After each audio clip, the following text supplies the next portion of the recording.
Hello, my friends. My name is Gerdes. Here are three big stories for today. So it looks like Ukraine may have dodged a political bullet. Now, Marine Le Pen promised that she was going to, if she won this election, withdraw French support, and that meant withdrawing French long-range missiles. But it also looks like she has lost. The early polling shows that she's in third place. Here is a little bit from NPR. Projections in France's election show voters rejecting the far right. French voters turned out in numbers not seen in decades to stop the far right national rally from taking power in the French National Assembly. Polls predicted a first-place finish for National Rally, and it didn't seem to materialize. Over two-thirds of registered voters cast a ballot in Sunday's vote, up more than 20% from the last legislative vote. French President Emmanuel Macron called the snap election after the national rally came in first in European elections a month ago. In dissolving parliament and calling for a vote widely described as a dangerous gamble. As an American, to have a vote and then dissolve and have another vote a month later seems kind of weird. I know it's within the rules there, but it still seems weird to me, and it did seem like a pretty dangerous gamble, but it looks like it paid off. Now, its de facto leader, Le Pen, counted to put forward her protege, Jordan Bardella, as her candidate to be France's next prime minister. He would have been the first far-right head of government since the Second World War. In the month since the dissolution and Sunday's vote, a coalition of left-wing parties, this is how they did it, by the way, and this is how Ukraine dodged a bullet, not just France. Left-wing parties and Macron's own ensemble movement struck a series of local hold-your-nose deals whereby whoever was most likely to defeat the national rally candidate would get the full support of the other party. And the deal was called the Republican Front. So when you have multi-parties, now this is why in the United States you only have basically two major parties, because then you're either on this side or you're on that side. And that kind of works, but when you have multiple parties on one side, they can take numbers away from the others, and then you can have the other guys that you really, really don't want that get in. But they figured out how to work around it. So Ukraine dodged a bullet. Okay, second big story. Now, last week was the Shanghai Cooperation Organization Summit, and Putin was meeting with Xi, and they invited Belarus into the Shanghai Cooperation Organization. And then we're seeing this. Chinese troops just landed in Belarus for a joint exercise July 8th through 19th. So this was all planned in advance, that they were going to be welcomed into the Shanghai Cooperation Organization, and this was going to follow shortly thereafter. It didn't just happen like, oh, do you want to come to this event? It wasn't like that. Belarus is a Russian puppet state. They practice attacking European NATO countries. Like, that's what they do in their maneuvers. They're not trying to pretend that they're attacking Russia. Belarus also hosts Russian nuclear weapons aimed at NATO countries. So Chinese military is now part of these Russia-led strategic efforts to attack Europe, or practice attacking Europe. Yes, Chinese military is unlikely to directly attack European NATO nations, but it is clearly helping Russia in their preparations. So that's a good summary of what we saw here. Chinese soldiers arrive in Belarus. It's not just a guy on Twitter talking about it. Here's Radio Free Europe talking about the same thing. They arrived on July 6th for a joint anti-terrorism training exercise, Belarus's defense ministry said on Telegram. The joint training will allow the laying of a foundation for further development of Belarusian-Chinese relations in the field of joint training of troops. Okay, here it is in the Kyiv Independent, same story. The news comes days after Belarus, Moscow's key ally, joined the Shanghai Cooperation Organization led by China and Russia.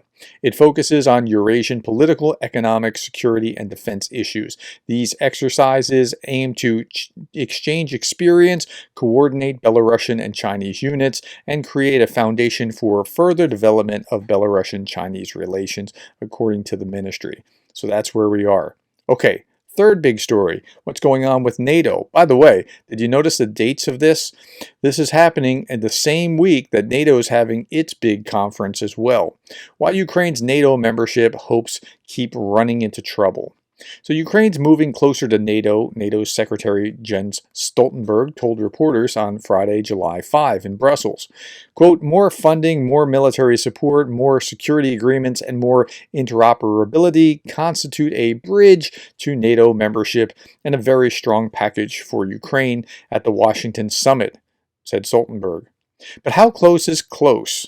NATO's official line so far has been that Ukraine will join the Western military alliance one day, but not while the country is still at war. Okay, we get that, but why can't you prepare everything so the day the war concludes, later in the evening, they can sign on the dotted line and be in NATO and it can't happen again? Well, there's not an appetite for it, it turns out. NATO's membership language question had already been on the table before, last year at the Vilnius summit. Ukraine's future is in NATO, they said, but what's happened since?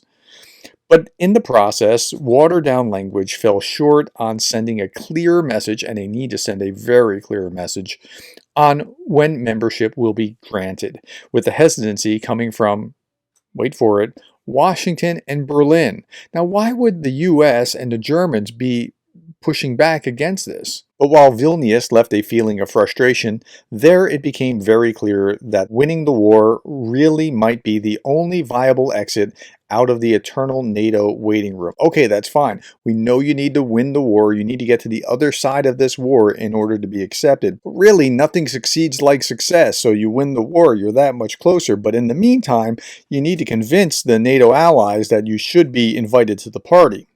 The phrasing still remains under discussion to balance out those views on when Ukraine can become a member, how to link the words bridge or irreversibly or reforms. Like there's all these discussions about, is it an irreversible path? Is it a bridge? Do you have to reform these corrupt things, or what's going on? And we talked about that over the last few days. We are pulling together a series of deliverables that will serve as essence as a bridge to membership, a U.S. State Department official told reporters just a few days ahead of the Washington summit. But the Biden administration, as well as a majority of other NATO members, have so far been at odds whether and how to strengthen NATO's wording on Ukraine's future membership. Should it be stronger language? Should it be weaker language? They're still working this out because they don't really have a clear vision, a clear and compelling understanding. It's nice that we're getting to the business of building bridges, but the question is, how strong or how stable are they? One senior European diplomat told Euractiv. It makes a difference whether the bridge is made of paper, wood, or steel, and certainly makes a difference whether it is short rather than long distance, they added. The thing about a bridge is that we don't know how long it is, another NATO diplomat said. So that's where we are with NATO. Now, why is that happening? Here's the Kyiv Post, why the West hesitates over supporting Ukraine. Turns out there's a lack of vision, or a lack of coherent vision. The strategy of providing Ukraine with everything it needs to confront Russia on the battlefield for as long as it takes is meeting growing resistance among the Western expert community and decision makers. It's also important for Ukraine to understand the reasons why such shifts are taking place. The initial Western response to the Russian invasion of Ukraine was reflex, sanctioning Russia and providing Kyiv with some assistance with a view to buy time and improve on the West-owned position. Now, that's even generous to say it just that way, because what they actually did was say, you know what, the Russians are going to overwhelm you. Do you need a ride out? And Zelensky's reply was, I need ammunition, not a ride. They fully expected Ukraine to be rolled, and it didn't work out that way. And then as it didn't work out, they started to supply more and supply more and supply more, because again, nothing succeeds like success. As it became apparent that Ukraine is capable of substantial resistance, a window is open for much more massive volume of weapons supplies, diplomatic activity, and institutional cooperation, possibly even to drive Russia away from most occupied territories. That was the period between 2022 and 2023. It was a period of optimism, but we're now 2.5 years later, and the war has taught us several lessons. The asymmetric tactics do provide the weaker side with good chances of survival, but in the long run, the article says, Russia's advantages started to show. Moscow's power superiority and a high level of resolve are playing against Ukraine. And the article didn't talk about this, but couple that with the restrictions that the US and other Western allies put on using Western resources in order to hit back. That's having a significant effect. After a year of successful counteroffensives, Ukraine is back to strategic defense and is losing more territory. Gradually, but they are losing more territory. Western countries are reassessing their strategies, and so they're going, how long is this going to last? There's also raising voices for putting an end to the war by persuading Ukraine into some kind of concessions. A deficit of strategic vision in a number of separate Western countries is to blame for this. Like, the difference between I want Ukraine to win and wouldn't it be good if Russia were to lose is miles apart. And what do we mean by win and what do we mean by losing?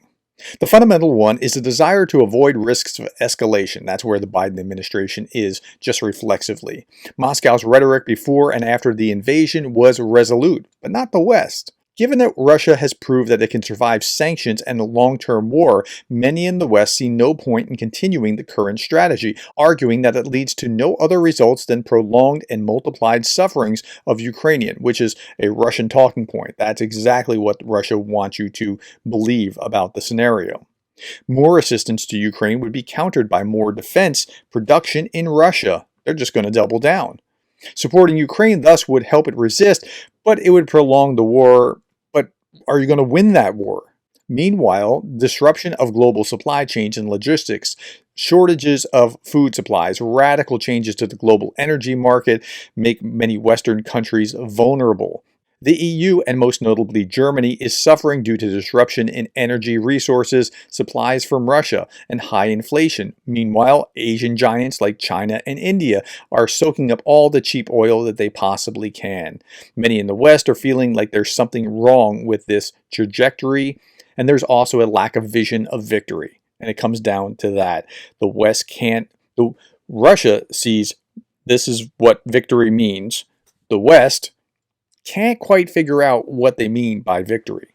That's why there is still an open question about the strategic goal, whether it is defeating Russia or helping Ukraine survive. And if you don't understand what you're trying to accomplish, you're not going to accomplish it. These different goals imply different strategies, require different amounts of resources, and generate different levels of risks. So we got to get on the same page about what we're all about as the West, as NATO, even within the United States. We don't understand that. Hesitations over what to do about the Russo-Ukrainian war, so noticeable in the West in recent months, are likely to remain or even grow. And it's like a fissure that can crack and create greater and greater fissures until we're completely divided, and we don't want to be there. Okay, this is the last thing, and I'll end with this. Yesterday was Pete the medic's funeral, and we're going to watch just 1 minute of it.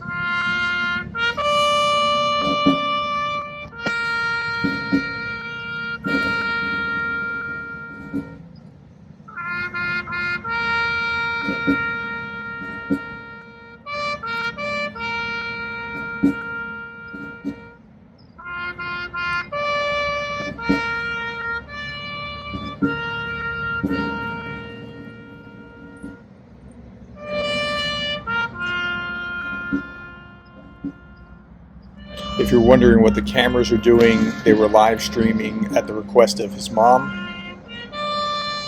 so that she could see it back in Britain. By the way, I've been following this for the last few days. Project Tatiana, which means Campaign 22. This was his last fundraiser. I've been putting this out every day for the last week. Greg Terry was actually raising funds for the funeral expenses because as a foreigner, they don't actually pay for the funeral expenses. I've been just keep beating the drums here. They've raised $93,123 as of just a few moments before I began shooting this. If you're interested in donating to Project Tatiana, his last fundraiser, I'll put the links below. I'll wipe out my own links. I'll put it as a pinned comment as well. Thank you for caring about that. Thank you for the likes and the shares and the subscribes. And thank you for being the kind of person that cares about Ukraine.